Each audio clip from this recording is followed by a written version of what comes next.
So far, nothing has referred to it. So, okay, first of all, I think from the first chapter and second chapter, everybody should have an idea of the relationship, right? There's this, maybe a word or a phrase that you can use to relate it to. So can anybody say that, please? Is there any, how does governance of IT affect business IT alignment? Anybody? Okay. The simple word is enables, I guess. Enterprise governance of IT enables business IT alignment. Yeah?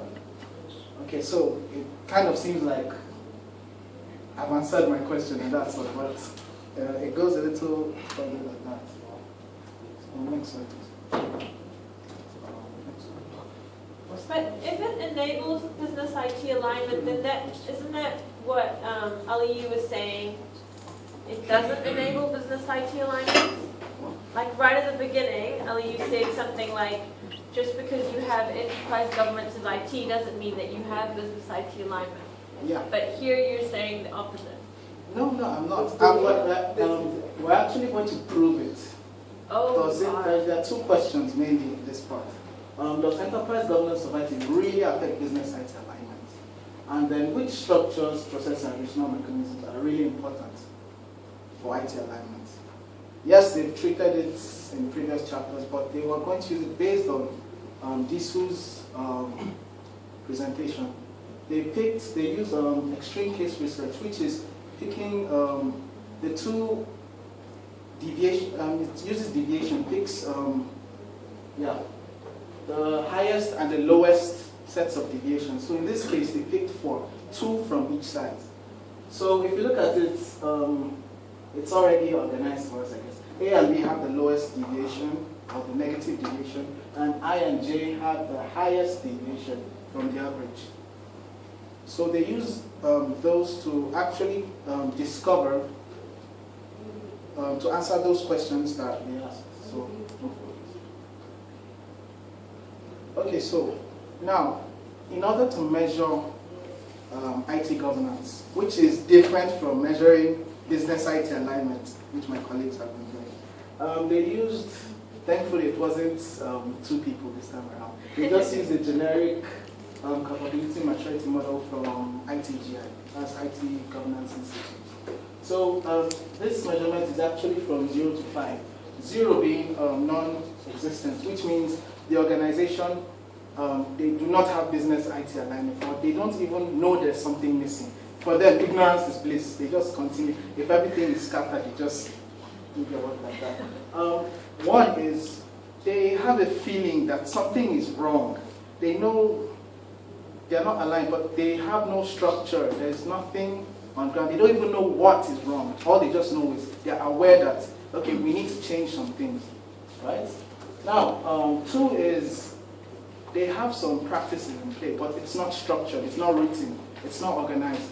It's usually based on like the experience of the individual. For example, computer guru is just employed, and he just goes and runs and programs a lot of stuff, and eventually it has nothing to do with the business side. So, but someone that might not even be as good as he is, but already asks the CEO, okay, what do you guys need? And they tell him, and he programs, even if it's less efficient, but it still works better. So basically, in level 2, some people have a better idea, some people don't, based on your experience or your choices. At stage 3, they have a written structure, and they try to let everybody know about it. But really, there are no checks in place to enforce everybody to follow it. So even if somebody feels what I'm doing is better than what the policy says, and he can still do it, and nobody will really be there to check him. And which goes to stage 4, which is kind of an optimization of stage 3. They have started producing maybe Active Directory or logging or systems that actually help to ensure the policies take place, so they can patch, track, or follow anybody who tries to deviate from that position. And level 5 is the perfect stage, I guess. in this case, everything is optimized. Anybody that feels he's better has been either laid off or reoriented or something. But at this point, they are so good that they can even outsource their experience to other organizations in lower stages. Okay, so that is the basis of, that's the idea of what they explain to the organizations. Okay, we were doing extreme case research, yeah? So from the 2 top and the 2 bottom organizations they picked, they brought some business people, some IT top level people, and they explained this that I'm explaining to you to them. And they said, okay, we will ask you guys what level of structures, processes, and relational mechanisms you guys are, and use this model to judge, basically. So if you look at your paper, the first page, that is what they did. So the quick thing to notice, this is the graph of the average of each of them, is that A and B, which had a negative deviation, they are below level 2 of, and generally the average are below level 2, which means, yeah, to some extent they know maybe something is wrong. They can't really pinpoint it. At some point they're at the process of getting there, but they really haven't. And the 2 organizations that have the more positive deviation, they are above 2, which implies that at least, even if it's not structured, but most of them have an idea that, okay, we want IT to focus on business. And also, another point to note is that at this point, they say it's effective governance, IT governance, if it's effective above level 2.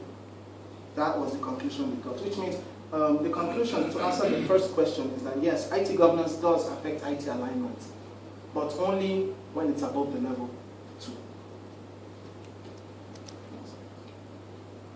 Okay, so the next question was which structures, processes, and relational mechanisms? Relational mechanisms are the most important for business IT alignment. Yeah? So basically they got this from that same graph. This focuses on the key is the organization AB, which have the negative deviation, organization IT, which have the positive deviation. And something else you notice is that, okay, the first 3, that is organization A, B, and I. If you look at the shape of the graph, it's like a V, because they feel structures are a lot easier to implement than processes. And processes are usually the most difficult to implement. And relational mechanisms are so sometimes in between, sometimes easy, sometimes hard, because those are more informal, they're not really focused on policies that much. It's more. So, but if you look at the best J, it's opposite, because they inferred that these guys definitely they have the highest the maturity level of IT government. They've been doing it for a long time. So relational mechanisms are the least important in this case because they don't have the problem of motivation or anything. So they focus less on relational mechanisms, and because even the processes have become, they've done it over time, so it's becoming a lot more easier to implement to them than even the structures. Why are processes harder to implement than structures? We've talked about this before. It's not how to deploy it, it's not how to achieve the challenges, it was how to achieve the structures. Yes, it's hard to achieve the processes, so then why are structures so easy to do, really? Aligning the responsibilities. So the person does the work will do his work only. Not like and the other processes are difficult because they have like what you call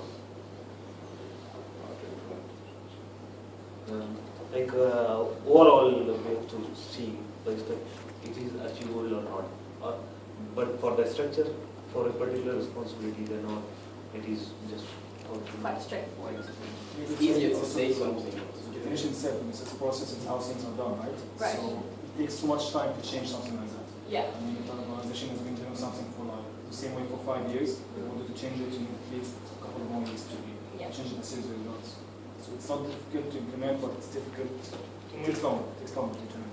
And another, I'm actually even going to talk about that in a little bit. Because, see, organizations, if you notice, if you look at the first page again, S1, AB and INJ, they were all 0.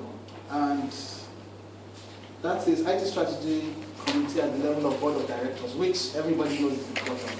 I'm sure they even acknowledge it's important, but it's 0 because they all believed it's virtually unfeasible. It's difficult to let the board of directors who focus on strategic stuff to come to and start looking at IT.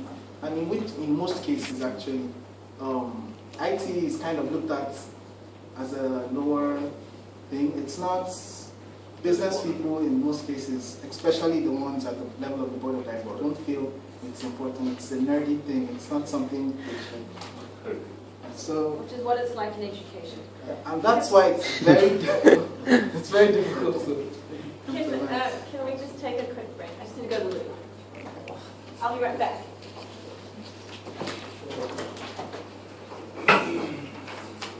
Really important based on this extreme case research. So they asked the heads of the organizations which of them they feel is the best and which structures, process, and relational mechanisms have a higher level of 2, or which they feel should have a higher level of 2. And next, they actually picked 11. This I didn't list them down because it's in the next one. They picked 11, and out of those 11, 4 were marked. 4 are the same thing as the 10 baselines they picked in chapter 2. Now, out of those 4, there are also 3 that they added that they feel should be included in this list. And these are the 7 that they picked that eventually were concluded as the most important.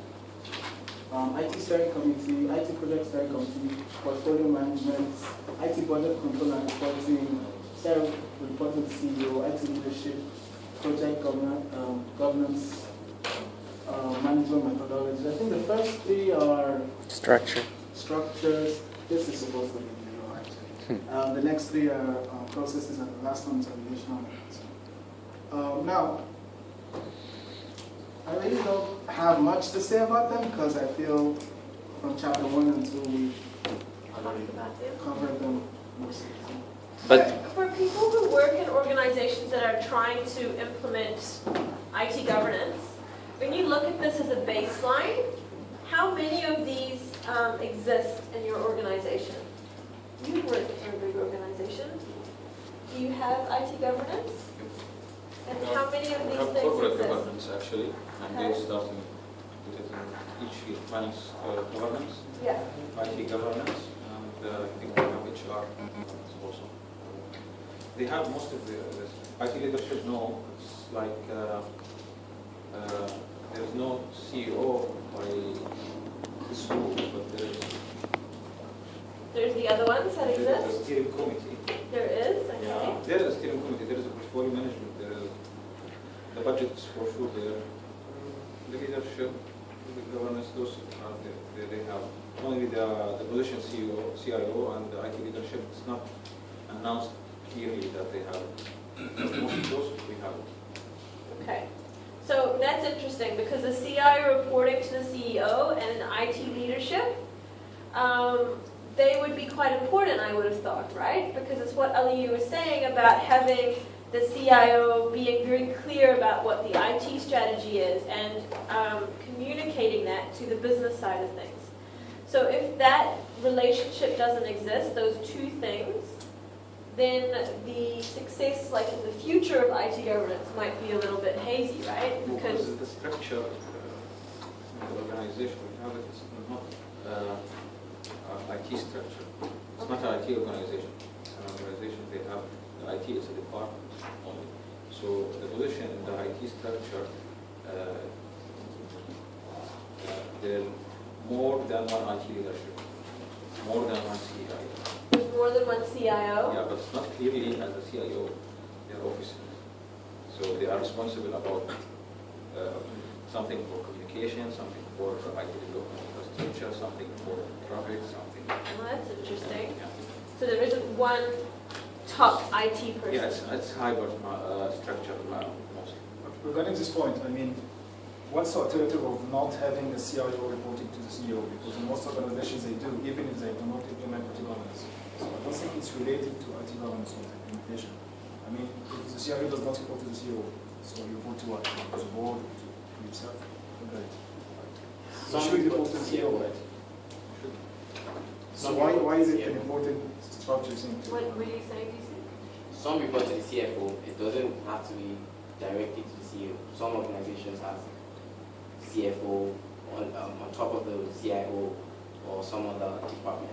Now the IT doesn't go directly in some organizations. They're under another department. So why is this important then? Well, it's just because the business has to understand IT, and then the CIO somehow knows about the business, and then he knows so well about the IT as well. It's like a Let So me, he's- I can. But also the CFO The represents the CIO, business, right? So it's The CIO, I believe, is someone that knows part of the business side and part of the IT side. Yeah, so other people report to him first, right? So the IT people cannot report directly to the CEO because they might not even speak the language, right? So the CIO is there as a liaison. He's like, I don't know if I can use this, but he's like Jesus Christ somehow. Yeah, he's in between. That is not what I thought you were going to say, but okay. No matter the technical thing, maybe the IT director tells it, he knows how to relate it into a more business inclined way to the CEO.